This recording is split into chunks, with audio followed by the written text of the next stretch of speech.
Welcome back to the channel. I'm at TBC Race Cars over in the corner here with John Mellon Ion Suspension, and we got some bad news. Can you see I'm lying? I'm lying. Comment, like, and subscribe. Let me show you what he's done. No, that's right. Off the cuff is better. So that was take number 2. So take number 1 was better, but I fail as a YouTuber, and I've been failing as a YouTuber. The little red light was not on. If the red light's not on, you're not recording. I can blame it on my glasses. I didn't have my glasses on. They're on my hat. So John Mellon, Ion Suspension. A couple days later, if y'all did not see the video, we done a pretty good talk. That was a long video, a lot of good technical information, and he had to order some parts and pieces. What all did you find? What all happened with the shocks? Honestly, not bad. Not terrible shocks. Shock oil was a little dirty. Look at that. So I assume it started off clear. Oh yeah, starts off like this.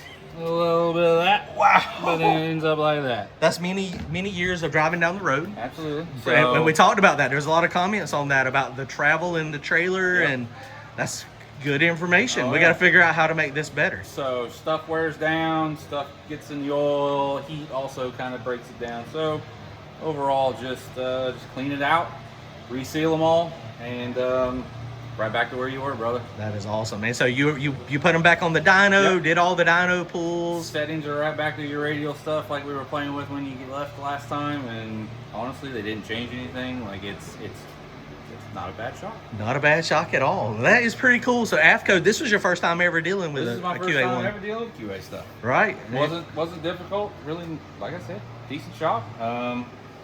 New seals all throughout, and rock and roll, brother. What about those low speed adjustments? You want to talk about that a little bit more? Yeah. So these adjustments they're so clean. They are, yeah. Okay, not so dirty. So low speed adjustments. You really weren't using them before. No, I set them and forget them. Yep. So what we'll do is you brought your laptop. We'll go over some data. We'll look at some data and just some shock graphs and shock data from your car. Okay. And I'll be able to show you like where you can maybe snug it up or maybe even loosen it up some. So low speed events are happening down the racetrack. So on the shock graph, typically anywhere from, I'd say, probably about 1 inch a second to about 4 inches a second, in that range is about where you're going to be making changes on these low speed settings. Okay.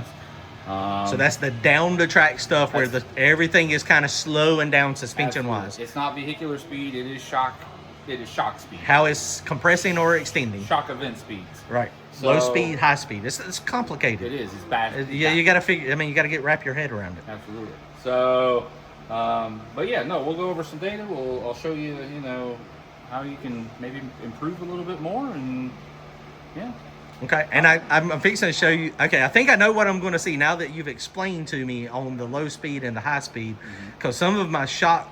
Let me show you. I brought my laptop, like you said. I'm gonna show you some radial stuff, and I'm gonna show you some slick stuff too. Yeah. Because it's interesting. All right, hang on. The record button's going. All right, guys, I done broke my glasses, so I can't hardly see. So data logs. Let's look at some data logs. So this is what he wanted to talk to you about. So this is one of our data log passes from Jacksonville last year. Get the glare off. So when you're looking at this was our PB pass from last year. See, we got all the data up there. I don't know if you can really see it. 106, 282, 422. So, John, the shock data is down here on the bottom. I separated out. The yellow is the front, and the green is the rear shock data. What do you see in this? So, got a little bump. You're always going to have this little weight transfer event happen in the beginning of the run. You'll never get that out of there on a radial. Like a little check mark. Yeah, a little check mark. Just weight transfer. So, honestly, the back doesn't look bad. Extends out, and then we get this little cliff out here that we fall off of, and you get some high speed extension because it does extend very quickly out there as it falls off the bump. I don't know if y'all remember, they redone the track, and it had a bump. It was a little lower, so they're redoing that again this year. But that is the shock data. You can see what it does to the back and the front.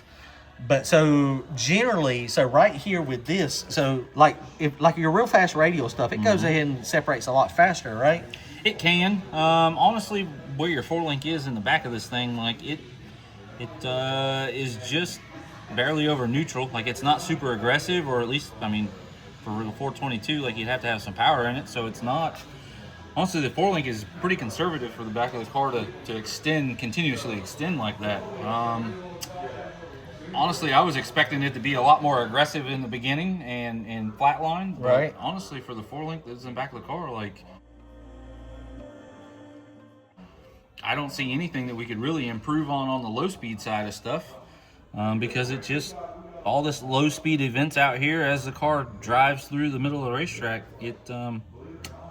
I don't see anything off the wall or anything crazy. Let's find some more shock data. I've had a couple of these to where it would come up and kind of follow this, and then it would look like a boost curve, and it would get like right here, and then go whoop real fast up. So to control that would be the low speed settings. As long as the tire hasn't been lost, right, that would be low speed. Okay, that's because what I don't remember if I ever actually tightened them up, but I remember clearly. Remember, I told you I don't really remember messing with the low speed stuff. So my data on the low speed stuff is very hit or miss. Honestly, for not messing with the low speed stuff, I expected it to look worse. Right. But it honestly is not bad. And I think my settings on the low speed, I think they were 2 rounds out on the one of them and 1.5 on the other. I can't remember. Okay, so let me find another radial setting that maybe I can find the old, how it was kind of looking like the boost curve. Hang on. Okay, guys, so we just pulled up another data log. This is Randy's data log. So looking at this one, now he's got Penske's on his, but he's just going over some shock information. So this is the back shock here, and the front shock is up here. So this is that little check mark you were talking about. Get that glare off. Okay, so what do you see in this one setup? Well, clearly we did not make a full pass, but what do you think was happening on this? We didn't go but like a 116, 60 foot. For as slow as the car went to the 60 foot, it has enough extension in the back of the car to go a lot faster. So what happened here is it looks like weight transferred back to the front end, and it lost the tire. And you can see it right there. That's exactly, the front end comes down right there. Back, so the back end's grown well over the front end at that point at 2.2, 2.5, 2.7 seconds. So unless the track is super glued up out there, with that weight transfer happening back to the front of the car, it's not going to keep the tire. So that one, clearly we needed to tighten everything up or take some bar out of it. Because if we would have put a bunch of power in that would have just topped the shock out of it. Oh, absolutely. It would have rolled all this back. Right. So power is separation. Right. Power is going to drive this closer to the starting line. If you put air to the Penske and if it would grab the hold of the shock then and rolled it over, it would have probably maybe made the trip. And that's what he's got, the air on the Penske's. But let's see if we can find another data log. Okay, hang on. So we just found another one. So we're just looking at random data logs here. Yeah. And I got tons of data logs. And so this was on slicks at Galot. And so the front is the yellow and the green is the back. So we had it set up. We had it set up to squat. Now it says we tire shook up there. And so, but we got a pedal here. So we pedaled it, and you see it got into traction control right there. But look at this back shock data. What do you see there, John? So back of the car ratchet down. So your low speed rebound was probably a little on the tight side, because it pulls this car down, and the rebound does not really let the car come back to ride height. Like it back of the car, you see the separate, like you see it compress. Right. That's a big compression move that it makes, and then the rebound really doesn't release the car and let it come back up to, where it was. So on slicks it's backwards, because on radials you need rebound to let it separate. Absolutely. And then I guess it does the same thing on slicks, but you need it compresses initially, and so the strength of the compression, so the tighter compression is on slicks, the less it'll squash.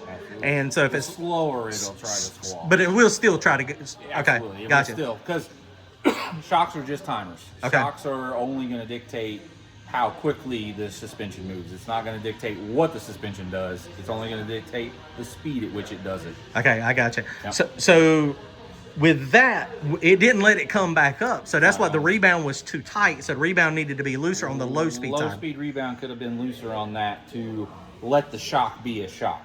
So, if we could see drive shaft, if the drive shaft doesn't see this move, all this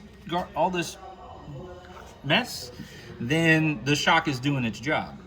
I do have drive shaft somewhere. I don't think it's on that same screen. It looks. Usually I call it mile per hour on mine. There you go, mile per hour one? right there. Yep. So Probably this line right here. let's see. Got a lot of junk in there. Yeah, you're right. Yep. Okay. So then you see wheel speed fall off, like it's following the shock. Yep. So where it buries the tire and compresses more, it takes the drive shaft away from it. And so that's when it hooks back up on the pedal and puts power to the Wads tire. the hell out of the tire again, and Right. then you're in a zone where the shock is not being a shock. Like it is trying to make traction where it doesn't need to make traction. The tire needs to slip out there. Right. And the shock didn't allow it because it buries the back of the car some more. It doesn't allow it to just relax. Let me find another fast pass on slicks too, because I was thinking that down here, because how it does, I've got on a good solid pass. Okay, so here's the one from Shady Side last year when we were at King of the South. So 119, 307, 452. And so the rear shock, like he talked about, you still got that little check mark, but I've got the top bar real close to the axle center line. So it doesn't have quite as much there. But how much did we squat out there? How much did we squat? We're at 4, 0.08. and so 19, it's almost an inch. Yeah, almost an inch. But now if you roll it on out, let's see what it does when you get out And there. then we get out to there, and it's Another half an inch. Another, yeah. So ideally on a slick though, that would be coming up. Like maybe like half track, this would start coming back up some. So because this is a problem with the front end staying up. I would like for the front or for the back end to start to slightly separate and start working itself back to ride height. Back to ride height, right? Yeah. But like you just mentioned, Arrow could be pushing the back of the car down slightly. Because I've got the little import wing back there, but it is truly an airfoil. Yeah. So we get downforce out there. Even though I have it close to the deck lid, it's not real high, but there's downforce out there. And if we go back and look here again, we want to see drive shaft. So you hit the 1-2 shift, and the mess the shock sensor is seeing is not really being moved into the drive shaft. So probably was a pretty smooth pass for you. At least the data says. Yeah, it was smooth in the car. Yeah. I mean, it was smooth in the car. Yep. But we could definitely pick up. But so with the low speed, so this would be low speed rebound. We would need to loosen up a tad. I would say so. To see if we can get it to come up. Get it to come up a little bit, which chances are it's probably not. Even if you go to the low speed rebound side, it's probably in the bars, probably in bar angle. Okay. It is. It was like, I think it's like 70% anti-squat. I mean, Yeah. I had it set up to not hit the tire hard. Yeah. You know, I didn't want to. Previously on a slick, if you hit it too hard, it'll wad that bad boy up, and then it goes into extreme tire check. And you'll never get it round again. No, you that's gotta right. Get it round. So there's a lot that goes into shock stuff. Absolutely, there's a lot, especially on the slick tire stuff that Right. goes into the shock. The shock has to stay a shock. Like it has to be the part that absorbs the ills in the racetrack, and if the drive shaft's seeing it, then you know the shock is needs to do a better job. Right. Yeah. Because it can't absorb it and fix it. Right. Absolutely. The job of the shock is to keep it away from the drive shaft. Right. Gotcha. Because it needs to keep the tire happier. Absolutely. That's the point. Keep the tire happier and keep the G meter happier, because G meter will tell you absolutely if the car. You don't even have to see incrementals to know if the G meter's up and the G meter's better. The car accelerated better. Right. I don't even have G meter on my car. I need to do that. It's time to get I one. need to put a G It's meter. time to get I hear one. people talk about racing G meters all the time. Randy's has got one, and you can see it. Yeah. Like I can see it pop up and then fall off fast, or kind of maintain. That's a huge deal. You just need to get it in this, because you probably got it on the Draggy, which will give you a little bit of a G meter. It does. But for finer resolution and more data, get it in the Holly, and you'll be like G meter and drive shaft, two of the biggest sensors you'll have on the car. Guys, so here's another shock data. So this is at a track that we race at a lot, and the track's it's a little bumpy, and you can see the bumps and I can feel them in the car. So this is the front shock data, that's the back shock data, and then this is the drive shaft. So what do you think about that? I mean, when you're on a bumpy surface, what's the goal? This situation, you need to make some shock changes to try to get it out of the drive shaft, because if the shock graph is getting to the drive shaft, you can tie that directly to acceleration of the car. Right. It is taking traction away from the car. I don't care what the shock graph looks like, as long as it doesn't look like it in the drive shaft. If it looks like it in the drive shaft, the shock's not doing its job to keep it away from the drive shaft. So that's what we need to do. We need to make the shock data look more messy so that the drive shaft curve looks better. Absolutely, you can do that. That makes sense. Yeah, I mean, loosen it up might help. And once you get a G-meter, you'll be able to see it in acceleration. But so one of the services John does, you get his shocks, and he looks at your information. I mean, you I have to. Right. I have to know the car. Like, right. I have to make a shock work better. It's more than just shocks. Right. I have to know a lot more about the car. Surface that you're racing on, clutch, like it could be a host of things. Like there's a lot out there. It's not just shocks. Now, are you at some point too? I know going to the track, you'll do track stuff as well. Absolutely. Right. Right now, I'm mostly staying in the South around Darlington. Right. In between here and Virginia, I make it up to Maryland a little bit here and there. But mostly just in the South right now, but it's no problem to look at data. I mean, you can look at that anywhere. Right. Wherever they're at, they can send you the data. Absolutely. And you can look at it. Absolutely. Not the surface of the moon, but right. right. I can at least look at it down here. Right. That's right. Yeah. So check it out, man. I appreciate it. John hooked me up on the shocks. Going to definitely consult with him. We'll start sending him some data logs and let him see what he sees on the shock information, because I mean it's important. Absolutely. You can never have too many eyes on it. You got to have good opinions, and I look forward to it. That's wild, man. I appreciate it. Thank you very much. Good seeing you. Likewise. Y'all go check him out. Ion Suspension is in the comments and the Facebook stuff. Go check him out. Appreciate it.